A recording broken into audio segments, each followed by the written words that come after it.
সন্ধ্যায় যমুনায় প্রধান উপদেষ্টার সঙ্গে তারেক রহমানের বৈঠক। ইসিতে বিএনপির প্রতিনিধি দল, ভোটের আগে নিরাপদ পরিবেশ নিশ্চিতের তাগিদ নেতাদের। 11 দলের শরিকদের নিয়ে বৈঠকে জামায়াত, যোগ দেয়নি ইসলামী আন্দোলন। বিবৃতিতে জানালো চূড়ান্ত সমঝোতার সময় এখনো হয়নি। ইসির সীমানাতেই 12 ফেব্রুয়ারি হচ্ছে পাবনা 1 ও 2 আসনের ভোট। ষষ্ঠ দিনের আপিল শুনানিতে জাতীয় পার্টি রানিসুল চূর্ণসহ 6 জনের আবেদন নামঞ্জুর।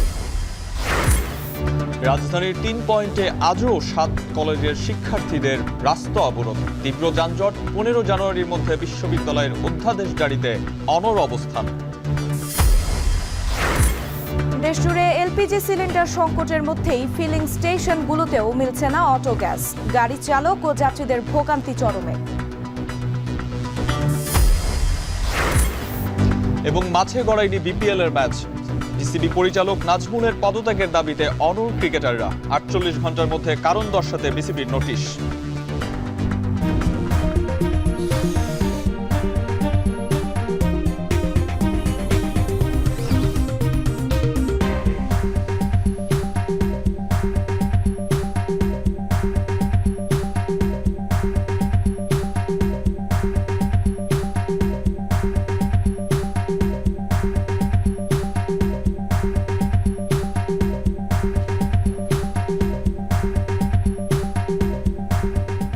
স্বাগত এখন দুপুরে। পুরো আয়োজনের সঙ্গে আছি আমরা দুজন, আমি আরিফুল ইসলাম সাহাব এবং আমি সুমাইরা রাত্রি। সন্ধ্যায় প্রধান উপদেষ্টা ডক্টর মোহাম্মদ ইউনূসের সাথে দেখা করবেন বিএনপি চেয়ারম্যান তারেক রহমান। গত বছর 13 জুন লন্ডনে তাদের সবশেষ বৈঠকটি অনুষ্ঠিত হয়। এর আগে 25 ডিসেম্বর দেশে ফিরে স্বদেশ প্রত্যাবর্তনের সহযোগিতার জন্য ডক্টর ইউনূসকে ফোন করে ধন্যবাদ জানান তারেক রহমান। আজকের বৈঠকে নির্বাচন সংশ্লিষ্ট বিষয়ে আলোচনা হবে বলে ধারণা করা হচ্ছে।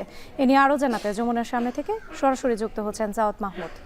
জাওয়াদ, ডক্টর ইউনূস ও তারেক রহমানের বৈঠকটি কখন নাগাদ অনুষ্ঠিত হতে যাচ্ছে এবং বিএনপির প্রতিনিধি দলে আর কে কে থাকছেন?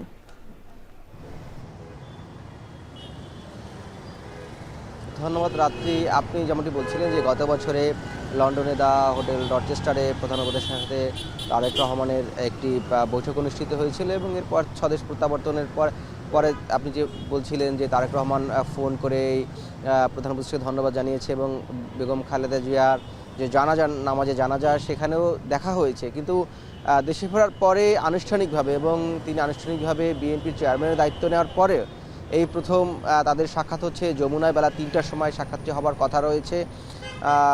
এই তাদের যে দুজনের বৈঠকটি হবে সেখানে মূলত যেহেতু নির্বাচন ফেব্রুয়ারি 12 তারিখ, সেই নির্বাচন সংক্রান্ত আলাপ করার কথা রয়েছে।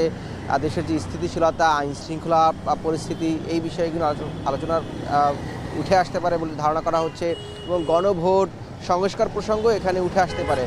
এখানে বিএনপির জ্যেষ্ঠ নেতারা, স্থায়ী কমিটির 2 থেকে 3 জন সদস্য বেগম তারেক রহমানের সাথে এখানে তিনি থাকতে পারেন বলে ধারণা করা হচ্ছে। এবং আরেকটি বিষয় হচ্ছে যে যেটি আমরা জেনেছিলাম যে এটি সন্ধ্যায় অর্থাৎ হবার কথা রয়েছে, যদিও কিছুক্ষণ আগে বলা হয়েছিল যে এটি 3টা নাগাদ হবে এবং 4টার সময় প্রেস উইং অর্থাৎ প্রধান উপদেষ্টা প্রেস উইং এটি তারা একটি সংবাদ সম্মেলন ডেকেছে। সেখানে হয়তো বা আরও বিস্তারিত জানা যাবে বা এই বিষয়গুলো সাংবাদিকরা আরও জানতে পারবেন না, তারা জানাবেন। যেটি বলা হচ্ছে, আমরা দেখছি যে আমরা মূলত হেয়ার রোডে প্রধান উপদেষ্টার যে কার্যালয় অর্থাৎ যে বাসভবনটি রয়েছে অতিথি ভবন যমুনা, সেখানে সেই প্রবেশমুখে আমরা রয়েছি। সন্ধ্যায় বিএনপির প্রতিনিধি দল এখানে আসবেন, তারেক রহমানও থাকবেন। সামগ্রিকভাবে যে বিষয়টি আসলে আলোচনার কথা আপনি যেমন বলছিলেন যে নির্বাচনেই মূলত এখানে জায়গা পাবে নির্বাচন কেন্দ্রিক, এবং নির্বাচন কেন্দ্রিক যে আইন শৃঙ্খলা, সমসাময়িক সময় আমরা দেখছি যে বিএনপির বিভিন্ন পর্যায় থেকে নির্বাচন নিয়ে বিভিন্ন প্রশ্ন তোলা হচ্ছে বা যেই ত্রুটি বিচ্যুতিগুলোর কথা আলোচনা এসেছে সেই বিষয়গুলো এখানে আলোচনা হবার কথা রয়েছে এবং আইন শৃঙ্খলা পরিস্থিতি একটি বড় বিষয় হয়ে দাঁড়িয়েছে।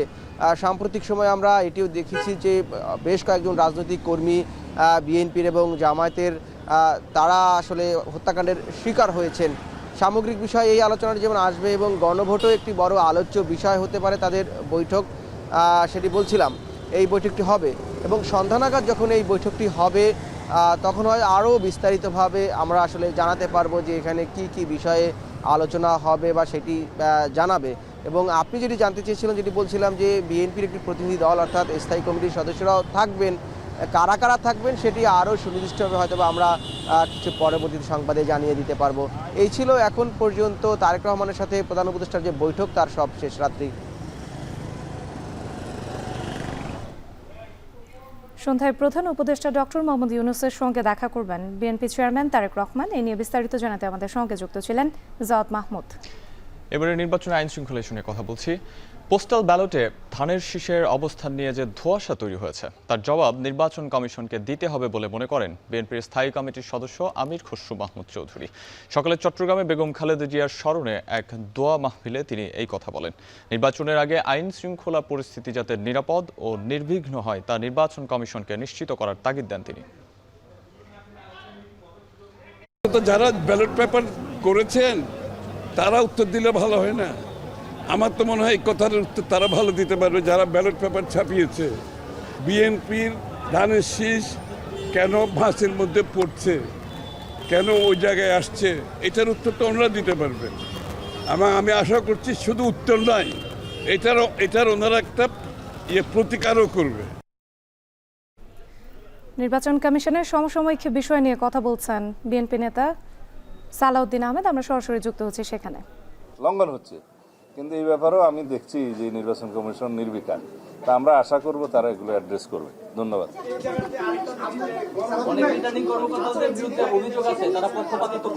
ওনারা ব্যাখ্যা দিবেন, পোস্টাল ব্যালটের ব্যাপারে ওনারা ব্যাখ্যা দিবেন। এবং আমরা একটা গুরুত্বপূর্ণ বিষয় আজকে আপনাদেরকে বলা উচিত, তা হলো পোস্টাল ব্যালট দেশের অভ্যন্তরে সবচেয়ে বেশি ব্যবহৃত হবে।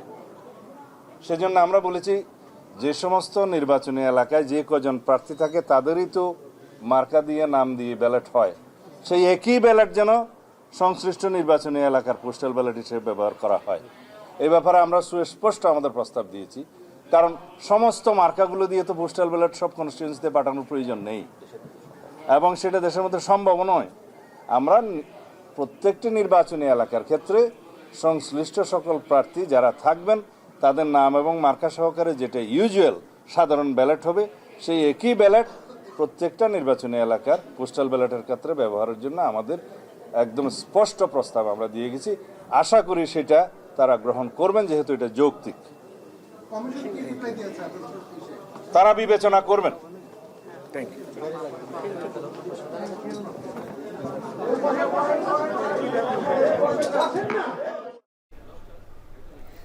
বিএনপি নেতা সালাউদ্দিন আহমেদ কথা বলছিলেন। আমরা সরাসরি যুক্ত ছিলাম সেখানে। সুষ্ঠু নির্বাচন অনুষ্ঠানের দায় সরকারের, এর ব্যত্যয় ঘটলে স্বাধীনতা ও সার্বভৌমত্ব বিপন্ন হবে বলে মন্তব্য করেছেন বিএনপির ভাইস চেয়ারম্যান শামসুজ্জামান দুদু।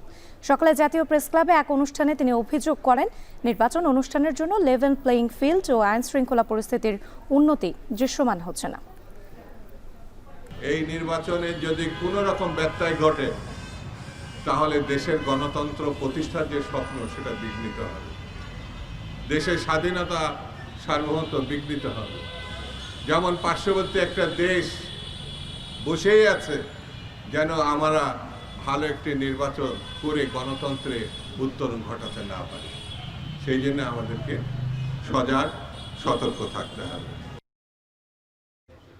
আসন সমঝোতা চূড়ান্ত করতে শরিকদের নিয়ে বৈঠকে বসেছে জামায়াত, যদিও এতে যোগ দেয়নি ইসলামী আন্দোলন। দলটি বলছে আসন সমঝোতা নিয়ে চূড়ান্তভাবে কথা বলার সময় এখনও আসেনি। এ বিষয়ে আরও জানাতে মগবাজার থেকে যুক্ত হচ্ছেন সহকর্মী মেহরাব সুমন।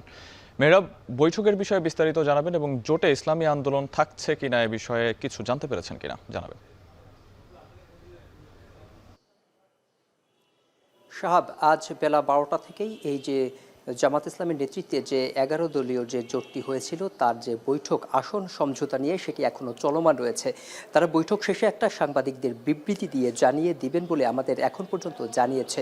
আমরা দেখেছি এখান থেকে কিছুক্ষণ আগে রাশেদ প্রধান বের হয়েছে, জামাত ইসলামের কেন্দ্রীয় নির্বাহী যে একজন প্রতিনিধি তিনিও বের হয়েছে, মোবারক হোসেন। আমাদের যেটি জানিয়েছে যে এই যে বৈঠকটিতে ইসলামী আন্দোলন বাংলাদেশ তাদের কোনো প্রতিনিধি প্রেরণ করেননি। আমরা আরও যেটি জানতে পেরেছি যে এই বৈঠক শেষে তারা আনুষ্ঠানিকভাবে বলবেন যে কবে তারা নির্বাচনী যে প্রার্থী সে প্রার্থী ঘোষণা করবেন। এই যে কিছুক্ষণ আগে একটি বিবৃতি দিয়েছে ইসলামী আন্দোলনের পক্ষ থেকে, সেখানে বলা হয়েছে যে এখনও চূড়ান্তভাবে বলার কিছুই হয়নি। তবে 5 আগস্টের পরে ইসলামপন্থীদের যে একটি সম্ভাবনা তৈরি হয়েছিল, তারা যেটি দাবি করছিল যে ইসলামী আন্দোলন যারা করে, যারা ইসলামিক রাজনৈতিক সঙ্গে যুক্ত আছে, তাদের ওয়ান বক্স পলিসির মাধ্যমে একটি বাক্সের মধ্যে সবার ভোট আনা যায় কিনা সে ব্যাপারে তারা কথা বলেছিল। সেখানে তারা একটি জোট করেছিল, যেখানে প্রথমে 8 দলীয় জোট ছিল। তারা বিভিন্ন বিভাগীয় যে শহরগুলো, সেই শহরগুলোতে তারা 5 দফা দাবিতে কয়েকটি সমাবেশ করেছে। তারা সবশেষ যেটি জানিয়েছে যে তাদের যে বৈঠক এখনও চলমান রয়েছে এবং এই বৈঠকের পর চূড়ান্তভাবে ইসলামী আন্দোলনের পক্ষ থেকে সাংবাদিকদের সম্মেলনের মাধ্যমে তারা জানিয়ে দেবে, এটি তারা আশা করেছে। তারা আরও যেটি বলেছে যে এ ব্যাপারে সংবাদ প্রচার করার জন্য সাংবাদিক যেন তাদের দায়িত্বশীল ভূমিকা পালন করে। আমরা দেখেছি যে এখানে বৈঠক এখনও চলমান রয়েছে, কখন নাগাদ যে শেষ হবে সেটি এখনও বলেনি। এই ছিল আমার কাছে জামাত ইসলামের কেন্দ্রীয় অফিস মগবাজার থেকে সবশেষ তথ্য। আসন সমঝোতা চূড়ান্ত করতে মগবাজারে শরিকদের সঙ্গে বৈঠকে বসেছে জামায়াতে ইসলামী। এ বিষয়ে সবশেষ তথ্য জানাতে আমাদের সঙ্গে যুক্ত ছিলেন সহকর্মী মেহরাব সুমন। সীমানা পুনর্নির্ধারণ করে 4 সেপ্টেম্বর ইসির জারি করা গেজেট অনুযায়ী 12 ফেব্রুয়ারিতেই অনুষ্ঠিত হচ্ছে পাবনা 1 ও 2 আসনের ভোট। প্রধান বিচারপতির নেতৃত্বাধীন আপিল বিভাগ আজ এই আদেশ দেন। অর্থাৎ সাঁথিয়া উপজেলাকে পাবনা 1 আসন এবং সুজানগর ও বেড়া মিলে হবে পাবনা 2 আসন। এর আগে সীমানা জটিলতায় পাবনা 1 ও 2 আসনে নির্বাচন স্থগিত রাখতে নির্দেশ দেয় চেম্বার আদালত। নির্বাচন স্থগিত করে প্রজ্ঞাপন জারি করে ইসি। এর আগে ত্রয়োদশ জাতীয় সংসদ নির্বাচন সামনে রেখে সংসদীয় আসন পুনর্বিন্যাস করে নির্বাচন কমিশন গত বছরের 4 সেপ্টেম্বর চূড়ান্ত গেজেট প্রকাশ করে। তাতে সাঁথিয়া উপজেলার পুরোটা নিয়ে পাবনা 1 আসন এবং সুজানগর ও বেড়া উপজেলাকে নিয়ে পাবনা 2 আসন চূড়ান্ত করা হয়। ইসির ওই গেজেটের এই দুটি আসন সংক্রান্ত অংশটুকুর বৈধতা নিয়ে বেড়া উপজেলার বাসিন্দা জহুরুল ইসলাম এবং সাঁথিয়া উপজেলার বাসিন্দা আবু সাইদ হাইকোর্টে রিট আবেদন করেন।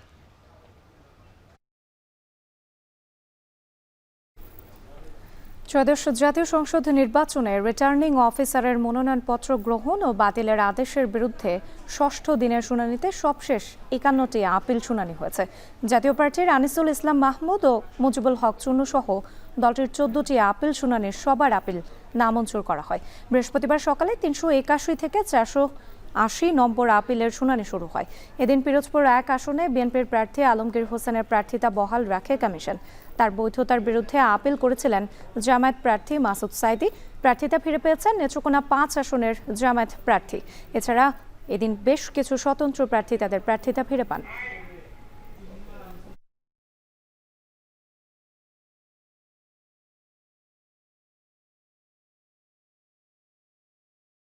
জুলাই সনদ ও গণভোট নিয়ে উদ্দেশ্যমূলকভাবে একটি মহল অপপ্রচার চালাচ্ছে বলে জানিয়েছেন প্রধান উপদেষ্টার বিশেষ সহকারী অধ্যাপক আলী রিয়াজ ও মনির হায়দার। সকালে চট্টগ্রাম জেলা স্টেডিয়ামে প্রায় 1200 ইমামকে গণভোট উদ্বুদ্ধকরণ সভায় একথা বলেন তারা। কেউ কেউ বলে বিসমিল্লাহ থাকবে না, কেউ কেউ বলে 1971 মুছে দেওয়া হচ্ছে। এগুলো সঠিক নয়। গণভোটে সেই প্রশ্ন করা হয় নাই। যারা বলছেন তারা হয় অনিচ্ছাকৃতভাবে ভুল বলছেন, ভুল বোঝার কারণে ভুল বলছেন, অথবা অন্য কোনো কারণে তারা ভুল বলছেন। এটা কেবলমাত্র এই নির্বাচনের জন্য না, যেটা 12 ফেব্রুয়ারি হবে, কিংবা আগামী 5 অথবা 10 বছরের জন্য না। এটা আমাদের জাতির ভবিষ্যৎ চালানোর জন্য একটা স্থায়ী দলিল। ঢাকা সেন্ট্রাল ইউনিভার্সিটির অধ্যাদেশ জারির 1 দফা দাবিতে আজও রাজধানীর সায়েন্স ল্যাব, মিরপুর টেকনিক্যালে রাস্তা অবরোধ করেছে 7 কলেজের শিক্ষার্থীরা। এ নিয়ে আরও জানাতে সায়েন্স ল্যাব থেকে গালিব ইবনে রিয়াজ এবং টেকনিক্যাল মোড় থেকে যুক্ত হচ্ছেন রাব্বি আল রাহিদ। প্রথমেই যাচ্ছি গালিবের কাছে। গালিব, আপনার কাছে জানতে চাই, এই যে রাস্তা অবরোধ করে রেখেছেন 7 কলেজের শিক্ষার্থীরা, তাদের সঙ্গে কথা হয়েছে কিনা, তারা কি বলছেন আসলে?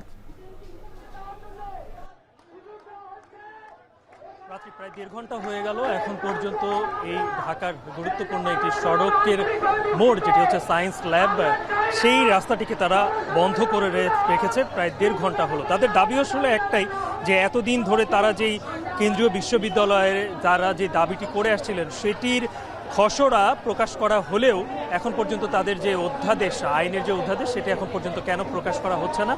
তাদের যে দাবিটি সেটা হচ্ছে যে আজকের মধ্যে এই অধ্যাদেশটি জারি করতে হবে। উপদেষ্টা পরিষদ মণ্ডলীর যে বৈঠকটি হচ্ছে সেই বৈঠকে যেন এটির আইন পাশ করা হয় উপদেষ্টা পরিষদ মণ্ডলী থেকে এবং পরবর্তীতে রাষ্ট্রপতির কাছ থেকে প্রজ্ঞাপন, স্বাক্ষরকৃত প্রজ্ঞাপন যেন প্রকাশ করা হয়। এটি এখন তাদের একমাত্র দাবি এবং এটি যদি না হয় তাহলে তারা যেটি বলছে সেটি হচ্ছে যে আজকে সন্ধ্যার পরে তারা মার্চ টু যমুনা এই ধরনের কর্মসূচি তারা ঘোষণা করবে যদি সরকার কোনোভাবে যদি মেনে না নেয়।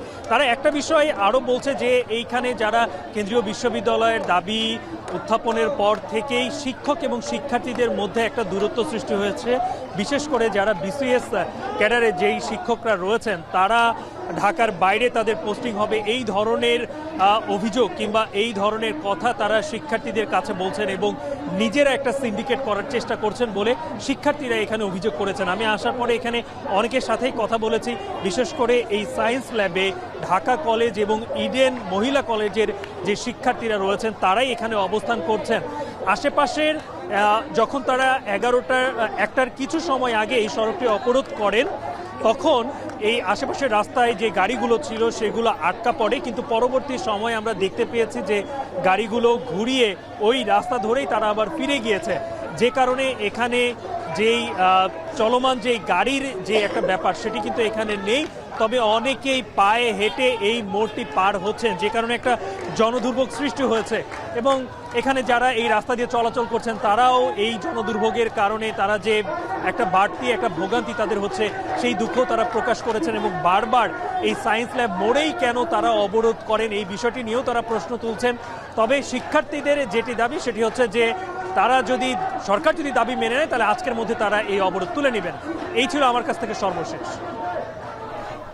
রাজধানীর সায়েন্স ল্যাব থেকে যুক্ত ছিলেন গালিব ইবনে রিয়াজ। এবার একটু যেতে চাই মিরপুরে টেকনিক্যালে, সেখানে আছেন রাব্বি আল রাহিদ তার কাছে। রাহিদ, আপনার কাছে জানতে চাই এই যে 7 কলেজের শিক্ষার্থীরা বিক্ষোভ কর্মসূচি করছেন, এতে আসলে সাধারণ মানুষের কেমন ভোগান্তি দেখছেন?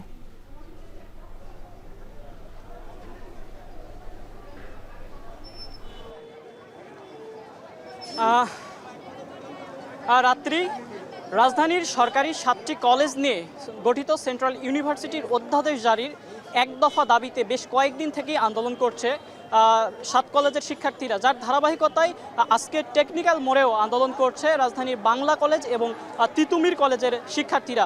আপনি দেখছেন যে এই মুহূর্তে আমি রয়েছি রাজধানীর টেকনিক্যাল কলেজে, টেকনিক্যাল মোড়ে, এবং টেকনিক্যাল মোড়ের যে আন্দোলনটি চলছে সেই আন্দোলনে আজকে শিক্ষার্থীরা জানিয়েছেন, যারা বিশেষ করে সমন্বয় করছেন তারা জানিয়েছেন যে আজকে 15 তারিখে উপদেষ্টা পরিষদের মিটিং হওয়ার কথা এবং সেই মিটিংয়ে যাতে এই অধ্যাদেশটি চূড়ান্ত অনুমোদন হয় এবং পরবর্তীতে রাষ্ট্রপতির মাধ্যমে যাতে এই অধ্যাদেশটি জারি হয়, তারা এজন্য আজকে আন্দোলনে নেমেছে। আপনি দেখছেন যে এই মুহূর্তে পুরো টেকনিক্যাল মোড় জুড়ে শিক্ষার্থীরা প্রায় ঘিরে রেখেছে এবং টেকনিক্যাল মোড়ের প্রতিটি পয়েন্টে যেসব গাড়ি ঘোড়া রয়েছে তারা আটকা পড়েছে এবং এই আটকা পড়াতে সাধারণ যাত্রী যেসব রয়েছে তারা অনেকটা ভোগান্তির শিকার হচ্ছে।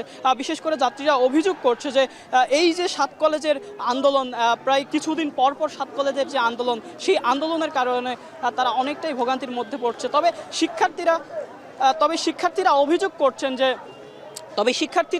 করছেন যে তাদের সঙ্গে সরকার আসলে প্রতারণা করছে অধ্যাদেশ জারির নামে। তারা এখন পর্যন্ত চাচ্ছে যে তারা যাতে অধ্যাদেশটি খুব দ্রুত জারি হয়। রাত্রি এই ছিল আমার কাছে সেন্ট্রাল ইউনিভার্সিটি গঠনের দাবিতে আন্দোলনের সর্বশেষ।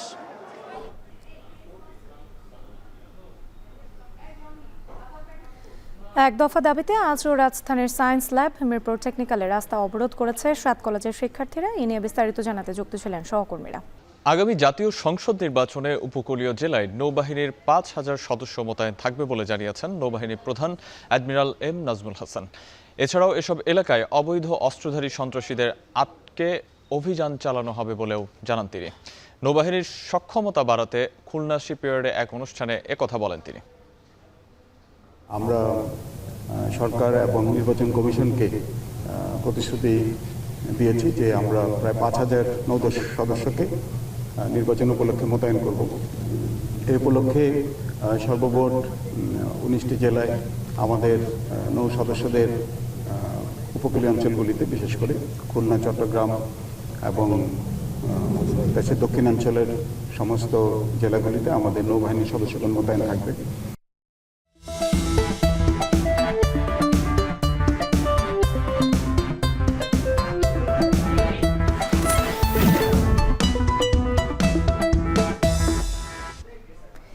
নারীরা যখন সোচ্চার সম অধিকার নিয়ে এমন সময়ে নির্বাচনে নিজেদের ভোটের গুরুত্ব নিয়ে নানা ভাবনা পাবনার নারী ভোটারদের। এবারের নির্বাচনে তারা নিশ্চিত করতে চায় তাদের অধিকার, নিরাপত্তা বাড়াতে চান তাদের কর্মপরিধি। তাই সকল শঙ্কা পেছনে ফেলে নিরাপদ পরিবেশে ভোটাধিকার প্রয়োগ করতে পারবেন বলে প্রত্যাশা তাদের। সোহাগ মল্লিকের ছবিতে বিস্তারিত মাসুদ রানার প্রতিবেদনে। ২০০ বছরের পুরনো ২,৩৭১ বর্গ কিলোমিটারের জেলা পাবনা। পাবনায় 22.৫ লাখের বেশি ভোটারের মধ্যে প্রায় অর্ধেকই নারী। তাদেরই একজন নারী উদ্যোক্তা তামান্না বেগম অনলাইনে খাবার বিক্রি করে সংসারে বাড়তি খরচের যোগান দিচ্ছেন। তার ভাবনা জুড়ে তাই নারীর ক্ষমতায়ন। নারীরা দিনে রাতে যাতে বাইরে যাতায়াত অবাধে চলাফেরা করতে পারে, আইন শৃঙ্খলা বাহিনীর যাতে তাদের কর্মতৎপরতা বজায় রাখে, আমাদের জন্য নিরাপদে আমরা সব জায়গায় চলাফেরা করতে পারি, এটুকু দাবি তাদের কাছে আমাদের থাকবে। নারীর ক্ষমতায়ন, বাক স্বাধীনতা ও নিরাপত্তা নিশ্চিতে প্রার্থীরা কেমন ইশতেহার দিচ্ছেন তার যাচাই বাছাই করছেন নারী ভোটাররা। শুধু প্রতিশ্রুতি নয়, ইট পাথরের শহরে যানজটের জাঁতাকলে আধুনিকায়ন ও উন্নয়নের জন্য কাজ করতে পারে এমন প্রার্থীর খোঁজ করছেন তারা। শহরে যানজট একটা বিশাল ব্যাপার, কারণ সবচেয়ে বড় খারাপ লাগে কি 2 সাইডে ফুটপাতে এতই বেশি ভ্যানেরই যে আমরা পায়ে হেঁটে যেতে পারি না। রাস্তাঘাটগুলো উন্নয়ন করা লাগবে, ড্রেনগুলো পরিষ্কার রাখতে হবে। সাধারণ জনগণের কোন দিকটা ভালো হয় না হয়, খারাপ দিক ভালো দিক এগুলো নিয়ে ভাববে। যার ক্ষেত্রে যে সে একটা ভুল করলে আমরা বলতে পারবো, একটা সঠিক কিছু হলে আমরা অ্যাপ্রিসিয়েট করব। মেয়েদের কর্মসংস্থান এসব বিষয়ের উপর যারা ফোকাস করবে। ভোটার হিসাবে আমি প্রথমত এমন প্রার্থীকেই চাইবো যে মহিলাদের ওয়ার্ক প্লেস থেকে শুরু করে প্রতিটা এনভায়রনমেন্টে সেফটি ইনশিওর করতে পারবে। নারী ভোটাররা এবারে কেবল আশ্বাস চান না, চান দৃশ্যমান পরিবর্তন। তাই আগামী সঠিক সিদ্ধান্ত নিতে প্রস্তুতি নিচ্ছেন তারাও। পাবনা এখন। দেশের বিভিন্ন জেলায় চলছে সিলিন্ডার গ্যাসের তীব্র সংকট। এদিকে ফিলিং স্টেশনগুলোতে বন্ধ রয়েছে এলপিজি সরবরাহ, ফলে চরম ভোগান্তিতে গ্রাহক। এ নিয়ে বিস্তারিত জানাতে রাজশাহী থেকে যুক্ত হচ্ছেন রাকিবুল হাসান ও চট্টগ্রাম থেকে যুক্ত হচ্ছেন ফয়সাল করিম। রাকিব, রাজশাহীতে সিলিন্ডার গ্যাসের সংকট নিয়ে বিস্তারিত জানাবেন। সাহাব, আমরা সকাল থেকে আসলে যে সমস্ত সিলিন্ডার যে ডিলার পয়েন্টগুলো রয়েছে রাজশাহীতে বিভিন্ন কোম্পানি, সেগুলো না আসলে ঘুরে দেখেছি। সেখানে দেখা গেছে যে আসলে অধিকাংশ গ্রাহকই আসলে ঘুরে যাচ্ছেন, কেননা ডিলার যারা আছেন তারা বলছেন যে তারা কিন্তু প্রত্যেক দিন তাদের যে চাহিদা ছিল 3 থেকে 4টি ট্রাক এখানে সিলিন্ডার গ্যাস ঢুকতো, সেগুলো কিন্তু এখন আসছে না। অর্থাৎ প্রত্যেক ট্রাকে কিন্তু 800 থেকে 850 যে সিলিন্ডার আসতো সেটি এখন আসছে না, যার ফলে এই যে সরবরাহ কমেছে, এই সরবরাহ কমে যাওয়ার কারণে আমরা আসলে যেটি লক্ষ্য করেছি যে তারা এই গ্যাস সরবরাহটি করতে পারছে না। যেখানে প্রত্যেক দিন প্রায় 600 থেকে 700 গ্যাসের সিলিন্ডার তারা বিভিন্ন পয়েন্টে তারা দিতেন এবং একই সাথে খুচরো যারা গ্রাহক আছেন তারা আসলে এখান থেকে কিনে নিয়ে যেত। সেই তুলনায় এখন কিন্তু একেবারেই তুলনামূলক গ্যাস কম এবং প্রত্যেক দিন সকাল 7টা থেকে শুরু করে 9টার মধ্যেই কিন্তু তাদের যে মজুদ সেটি আসলে শেষ হচ্ছে। সুতরাং তারা কিন্তু গ্যাস সরবরাহ করতে পারছে না এবং একই সাথে আমরা আসলে যেটি লক্ষ্য করলাম যে তারা বলছেন যে প্রত্যেক 3 দিন পর অথবা 4 দিন পর তারা আসলে ডিলারদের থেকে আসলে সেই গ্যাস পাচ্ছেন এবং এই অবস্থাতে যেই সংকটটি হচ্ছে যে অতিরিক্ত জ্বালানি খরচ হচ্ছে এবং বিকল্প ব্যবস্থায় আসলে এই কাজ চালানো, তাতে আসলে নগরবাসী ভোগান্তিতে পড়ছে এবং এই ভোগান্তি আরও কিছুদিন থাকবে বলছেন এখানকার ডিলাররা। তো এই ছিল সাহেব রাজশাহী থেকে সবশেষ। চট্টগ্রাম থেকে ফয়সাল যুক্ত আছেন আমাদের সঙ্গে। ফয়সাল, মহাসড়কের আশপাশের ফিলিং স্টেশনগুলোতে এলপিজি নেই, কি বলছেন গ্রাহকরা, জানাবেন।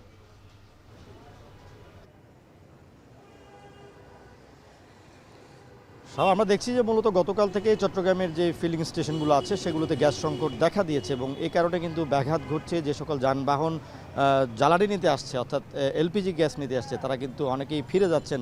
কিছু কিছু ফুয়েল স্টেশন বা ফিলিং স্টেশন আমরা দেখছি যে গ্যাস সংকটের কারণে বন্ধ আছে। কিছু কিছু ফিলিং স্টেশন গ্যাস দিচ্ছে, তবে তারাও আসলে সীমিত পরিসরে দিচ্ছে। আমরা আছি চট্টগ্রামের প্রবর্তকের একটি ফিলিং স্টেশনে। এখানে কিন্তু এলপিজির পাশাপাশি অন্যান্য জ্বালানিও দেওয়া হয় এবং এখানে যে এলপিজির যেই ডিসপেন্সারগুলো আছে বা বিতরণ যন্ত্রগুলো আছে সেগুলোতে কিন্তু সীমিত পরিসরে দেওয়া হচ্ছে। আমরা যারা এখানে মালিক আছেন বা কর্তৃপক্ষ আছেন তাদের সাথে কথা বলে জেনেছি যে সকল যানবাহনকে তারা নিয়মিত যতটুকু গ্যাস লাগতো ততটুকু গ্যাস দিতে পারতেন, এখন কিন্তু সেভাবে দিতে পারছেন না।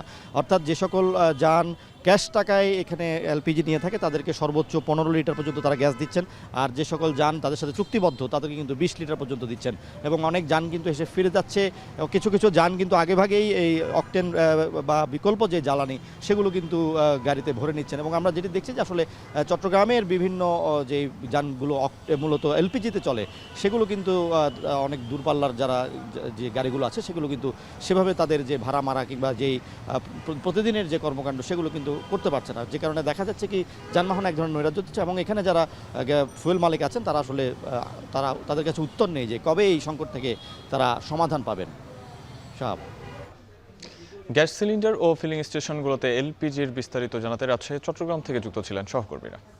বিসিবি পরিচালক নাজমুল ইসলামের পদত্যাগের দাবিতে কোয়াবের জরুরি সংবাদ সম্মেলনে কথা বলছেন ক্রিকেটাররা। আমরা সরাসরি যুক্ত হচ্ছে সেখানে। তিনি এটা ভালো জানেন, আর আমার কাছে মনে হয় যে তার যে পজিশনের থেকে এরকম মন্তব্য করাটা আসলে ঠিক না। যে মানে এটা আমার কাছে মনে হয় শুধু এক ক্রিকেট অঙ্গন না, যে কোনো জায়গায় কিন্তু একটা দায়িত্ব অবস্থায় থাকে এরকম মন্তব্য করা উচিত না। আর আমরা ক্রিকেটাররা যারা আছি আমরা সবসময় চেষ্টা করি ভালো ক্রিকেট খেলার জন্য, মাঠে ভালো পারফরমেন্স করার জন্য। এবং আপনারা যেটা জানেন যে আমরা কিন্তু সবসময় সমালোচনা হই, আমরা মাঠে খেলি, পারফর্ম না করলে এমন কোনো প্লেয়ার নেই বাংলাদেশের মানুষ সমালোচনা করেনি। আপনারাও সবসময় সমালোচনা করেন বা সবসময় আপনারা ভালো বলেন, বাট আমার কাছে খুব ভালো লাগছে যে আপনারা আমাদের এখন যে আমরা যে স্টেটটা নিচ্ছি আপনারা আমাদেরকে সমর্থন করছেন, এই জিনিসটা আমার কাছে খুবই ভালো লেগেছে। এবং আরেকটা ইস্যু নিয়ে কথা বলতে চাই যে প্রত্যেকটা মানুষের জানা উচিত যে আমরা যে আর্ন করি আমরা কিন্তু আমরা মনে হয় বেশি ট্যাক্স দেই। হ্যাঁ, আমরা 25 থেকে 30% ট্যাক্স দিই। দ্যাট মিনস আমরা কিন্তু সরকারকে কিন্তু টাকা দেই এবং অনেকের ধারণা আছে যে সরকার থেকে মনে হয় আমাদেরকে টাকা দেয়, সরকার থেকে আমরা টাকা পাই না। আমরা সম্পূর্ণটা ক্রিকেট খেলে, মাঠে ক্রিকেট খেলে সম্পূর্ণটা আমরা ওইভাবে টাকাটা পাওয়া হয়। এই জিনিসটা হয়তো ক্লিয়ার করা হয় না, আমাদেরকে অনেক ধরনের ভুল বোঝানো হয়। সো এই জিনিসটা সবার জানা উচিত। আচ্ছা, আমি নেক্সট পয়েন্ট হচ্ছে মেয়েদের বিষয়ে আপনারা একটা জানেন যে মেয়েদের বিষয়ে একটা বড় ধরনের মানে কি বলবো পুরা বাংলাদেশের একটা প্রতিবাদ একটা শুরু হয়েছিল। তো এই বিষয় নিয়ে সব সময়ের মতন আমরাও সোচ্চার ছিলাম, আমরাও বিভিন্নভাবে বোর্ডের সঙ্গে যোগাযোগ করেছি, বুলবুল ভাইয়ের সঙ্গে এই বিষয়গুলো নিয়ে কথা বলেছি।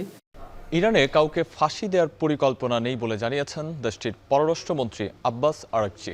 একই মন্তব্য করে ট্রাম্প জানান ইরানের চলমান বিক্ষোভে হত্যাকাণ্ড বন্ধ হচ্ছে। ফক্স নিউজকে দেয়া এক সাক্ষাৎকারে সরকার বিরোধী বিক্ষোভ নিয়ে ইরানি পররাষ্ট্রমন্ত্রী বলেন, ফাঁসি কার্যকর করার কোনো পরিকল্পনা নেই ইরানের এবং ফাঁসি দেওয়ার প্রশ্নই ওঠে না। তবে নরওয়ে ভিত্তিক ইরান হিউম্যান রাইটস সোসাইটির মতে তেহরানের কারাগারে ফাঁসির ঘটনা খুব সাধারণ। এদিকে ট্রাম্প জানান নির্ভরযোগ্য সূত্রে তিনি আশ্বস্ত হয়েছেন যে বিক্ষোভ দমনে হত্যাকাণ্ড বন্ধ হচ্ছে। তবে ইরানে সম্ভাব্য মার্কিন সামরিক পদক্ষেপের সম্ভাবনা উড়িয়ে দেননি তিনি। এছাড়া ইরানের আন্দোলনকারীদের সমর্থনে বিক্ষোভ হয়েছে ইসরায়েল, জার্মানি, যুক্তরাজ্য সহ বেশ কয়েকটি দেশে।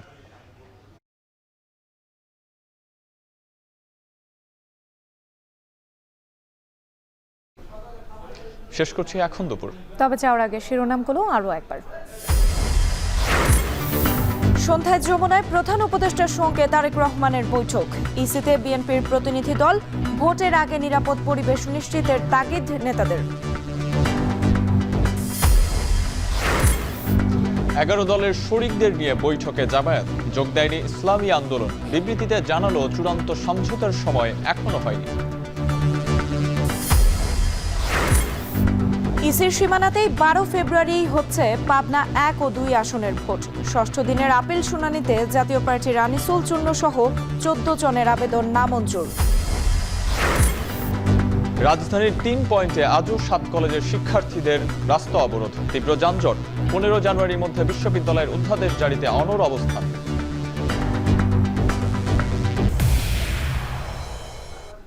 আর এই ছিল এখন দুপুরের আয়োজনে। এখন টেলিভিশন ওয়েবসাইটে দেখতে ভিজিট করুন www.ekhon.tv। এছাড়া ফেসবুকে দেখতে ভিজিট করুন facebook.com/tv.ekhon, আর ইউটিউবে দেখতে ভিজিট করুন youtube.com/c/ekhon tv।